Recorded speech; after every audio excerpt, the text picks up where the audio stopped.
자, 안녕하십니까. 이시면의 주식 수공장 10월 4일 모닝 브리핑을 시작을 하도록 하겠습니다. 자, 하루 연휴 휴무가 마무리되는 구간 내에 어제였죠. 오전장에 관련 뉴스 부분들을 전달을 좀 해드렸습니다. 폼페이오 조기 방북의 의미 잠시 후에 얘기를 좀 드려보도록 하겠고, 다우지수가 야금야금 신고가를 가고 있습니다. 오늘 새벽에 다우지수 신고가 그리고 파월 민준의장의 연설에서 어떤 코멘트 이 부분들을 분석을 좀 해드리도록 하겠습니다.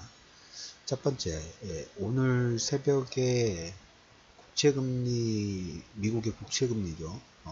미국 국채금리가 상당히 좀 강세 부분을 보였습니다. 파월 연준의장의 코멘트 한마디로 인해서 중립금리가 조금 멀리 남았다. 먼 거리에 있어 금리 수준 도달하기 여전히 갈 길이다. 의미 부분들은 향후에도 금리 인상 부분들의 속도, 그 다음에 진행이 예정이 되어 있다라는 의미가 반영이 좀 됐겠죠. 그래서 미국의 10년 국채 수익률의 반등폭이 상당히 좀 강하게 나왔다. 라는 얘기를 좀 드려보도록 하겠고,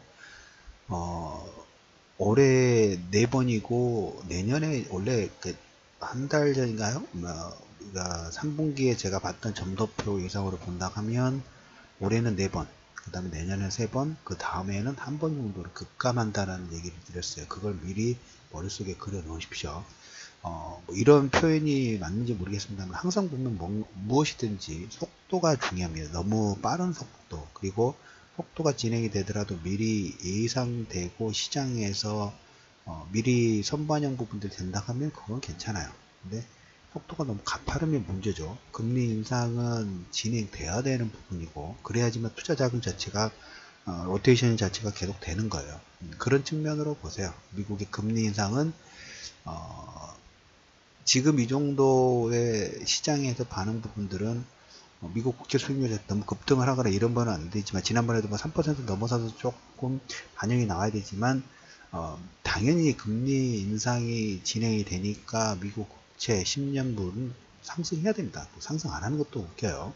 그리고 미국 국채 부분들은 당분간은 이렇게 생각을 하시면 될 것 같아요. 올해 인상을 하든지 안 하든지 그냥 그러려니 금리 인상 부분들이 진행돼서 유동성이 축소된다는 의미보다는 그 의미도 물론 포함이 됩니다만은 그거보다는 미국의 다우지수의 상승처럼 그리고 오늘 다우의 신고가 부분들이 나왔던 게 ISM 제조업 지표가 사상 최고치를 기록을 했어요. 9월 민간 고용이 23만 명 증가하고 금리 인상 이꼬르 유동성 축소라는 고정관념 부분들이 가지고 있는 것도 일부 있기는 합니다만은 그 내용보다는 ISM 제조업 지수가 물론 미국에 국한된 거긴 합니다만은 제조업 지표가 사상 최고치를 기록한 것처럼 경기가 살아나기 때문에 금리 인상 이꼬르 경기의 상승과 상당 부분이 밀접하게 움직이고 있다는 의미로 여러분들이 그 관념 자체를 체인지 하실 필요가 있다는 얘기 좀 드려보도록 하겠습니다. 그래서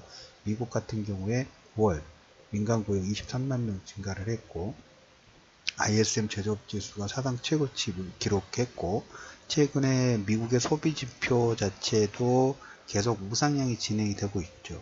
그러다 보니까 이에 대한 낙수 효과라고 할까요? 왜 우리나라의 외환 보유액 사상 최대입니다. 4,030억 불, 세계 8위로 상승을 했다라는 의미하고 핑퐁 바로 다이렉트는 아니지만 여러 군데 이 인다이렉트로 3쿠션 그 다음에 뭐 포쿠션 돌아서 우리나라의 낙수 효과로 외환 보유액이 사상 최대 4,030억 세계 8위로 상승했다는 의미하고 다 연결되는 거예요. 그런 의미로 보시면 될 것 같습니다. 더불어서 이번 달 10월 15일까지 이탈리아 최근에 약간 뭡니까 미운 오리가 되려고 꿈틀꿈틀하고 있는 이탈리아의 재정 적자 문제가 일부 소폭 완화가 됐어요. 뭐 어떤 발표가 나왔냐면 보도가 나왔냐면 향후에 이탈리아 정부의 중기 재정 적자 목표를 하향 조정을 했습니다. 내년은 일단 2.4%, 그 다음에 그 다음에는 원래는 그 이후에 거의 대부분 2.4% 전후를 처음에 천명을 했는데 발표상으로는 2.4%, 2.1%, 그리고 3년 뒤에는 1.8%를 조금 계속 줄이는, 어떻게 보면 EU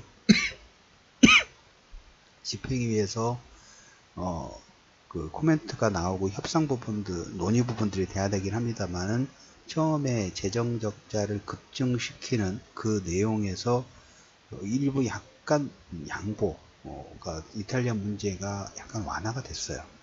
그걸로 인해서 글로벌 매크로 지표 부분들이 소폭 반등이 나왔다. 그래서 이탈리아 정부의 중기 재정 목표 부분들을 하향 보도, 조정 보도 부분들이 나왔다는 것은 15일까지 EU에 내년 예산안을 보고를 하고 거기에 어떤 승인 부분들이 올해 말까지 진행이 돼야 되는데, 조금 뭡니까? 서로 딜을 할 수 있는 딜의 룸 자체가 확대됐다는 그런 측면으로 고려하시면 될 것 같습니다. 이탈리아 문제 부분들은 완벽하게 끝난 건 아닙니다만은 그래도 협상 룸 자체가 커졌다, 완화가 됐다는 의미 부분들로 보시면 될 것 같습니다. 자, 해외가 ISM 제조지표가 신고가가 나왔고 상당히 중요한 내용이에요. 우리가 이제 금리 인상만 계속 보는데 금리 인상의 테두리에서 벗어나기 좀 쉽지는 않죠. 올해 상반기 내내 이거에 따라서 한 번씩 출렁거리는 부분들이 나왔기 때문에 하루아침에 모든 그 경제 관점 자체가 바뀌지 않아요. 계절도 보면 어느 순간 요이 땅에서 바뀌면 되는데, 찬바람 불었다가 더워졌다, 찬바람 불었다 더워졌다 그러면 어느 순간에 바뀌는 것처럼 경제에 대한 관점 자체도 쉽게 바뀌지 않다. 서로 일일 부분들 업앤등락 하면서 관점 자체가 바뀐다는 의미로 받아보시면 될 것 같고, 폼페이오가 이제 이번 주입니다. 저도 생각보다 좀 빨리 나왔어요. 왜 그러냐면 최근에 류영호 북한 외무상이 유엔 총회 기조연설에서 이런 얘기를 했습니다. 일방적인 무장 해제 않겠다. 종전선언하고 거기에 약간 목매지 않겠다라는, 우리가 일방적으로 모든 걸 포기하고 무장하지 않겠다는 얘기 나오면서 방법이 조금 지연되지 않을까 라고 했는데, 트럼프는 그 다음 달입니다. 이제 한 달도 한 달 정도밖에 남지 않았어요. 중간선거에 퍼포먼스를 북한을 통해 가지고 하나 만들겠구나, 하나 만들려고 하는구나 라는 의미 부분들로 보셔야 되겠죠. 자, 6일날 일본을 방문을 하고 7일날 김정은 면담을 하고, 그 다음에 8일날 김정은 면담, 7일날 하루입니다. 8일 문재인 대통령하고 강경화 미팅하고 방북 성과를 하고, 그 다음에 8일을 갑니다. 저는 이제 그래서 김정은 7일 조기 방북 부분들의 좌우에 특히 일본을 가장 먼저 가죠. 이걸 보고 기분 나쁜, 아마 몇몇 또 언론들은, 시끄럽게 하는 언론들 같은 경우는 일본을 먼저 간다 라고 말가불가 할 수 있어요. 쓸데없는 논조이고, 가야 될 부분들은 이 경제 제재 부분들이 풀렸을 때 돈을 누가 더 댈 것인가? 미국은 돈을 댈 생각이 없어요. 그러면 그 주체는 미국을 제외한 한국도 물론 포함되죠. 그 돈을 준다는 것보다 우리는, 여러분들이 북한에게 돈을 준다는 의미를, 거기도 고정관념입니다. 북한에 있는 광물 자원만 여러분들 생각을 하세요. 무료로 주는 게 아니라 우리는 어떻게 보면 인프라를 건설해주고 그 대금을 광물로, 다른 나라도 마찬가지죠. 북한의 광물 자원을 호시탐탐 노리는 얼마나 많은, 서로 그 말을 들으려고 어떻게 보면 100m 달리기 부분들을 하고 있다는 그런 측면으로 보셔야 돼요. 6일날 일본으로 가는데, 그 와중에 그 북한 같은 경우에 인프라 건설한테 돈을 받아야 할 돈이 전쟁 배상금이 있죠. 예전에 전쟁 배상금은 일본하고 아직 끝나지 않았어요. 그래서 일본이 북한의 전쟁 배상금이라든지 초기에 돈을 어떻게 먼저 줄 것인가, 이게 어떻게 보면 하나의 속도면에서 중요한 포인트이긴 합니다. 그런 측면에서 일본을 먼저 간다고 보셔도 되지 않을까. 그래서 그리고 나중에 이제 이 부분은 나중에 이제 주한미군 관련된 부분하고도 연관성 부분이 있어요. 우리가 거의 2000년도 1900 한국전쟁 이후부터, 저도 물론 마찬가지입니다. 전후 세대이기 때문에 하나의 그 투영, 이미 각인이 됐죠. 남과 북은 분단이 돼 있고, 그 다음에 남한에는 그 주한미군이 있어야 되고, 그 다음에 북한은 공산주의고 남한은 자유주의. 이런 어떻게 보면 그 전에는 없었는데 1950년대 이후에 생긴 고정관념 자체가 이게 밑바닥에 깔려 있죠. 이게 어떻게 하나 보면 현상인데 이 바뀌지 않을 거라는 고정관념 부분들이 없잖아 있어요. 이번에 그 평양 방문해서 문재인 대통령이 이런 얘기를 했죠. 5천년을 함께 살았는데 70년 정도는 헤어졌을 뿐이라고 말씀을 드렸어요. 그 전에는 그런 게 없었어요. 근데 이것은 1900년대 후반에 생긴 거일 뿐이죠.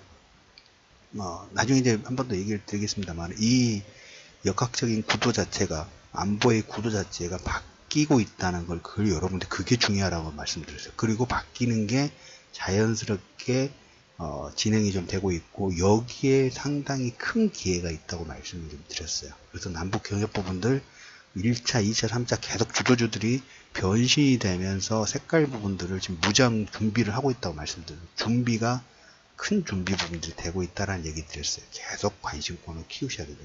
한국 돈 7억이면 기회만 있다면 저도 북한 투자를 하고 싶어요. 한국 돈 7억을 지금 진행을 한다 하면 평양 인근에 방 20개짜리 호텔을 구매를 할 수 있답니다.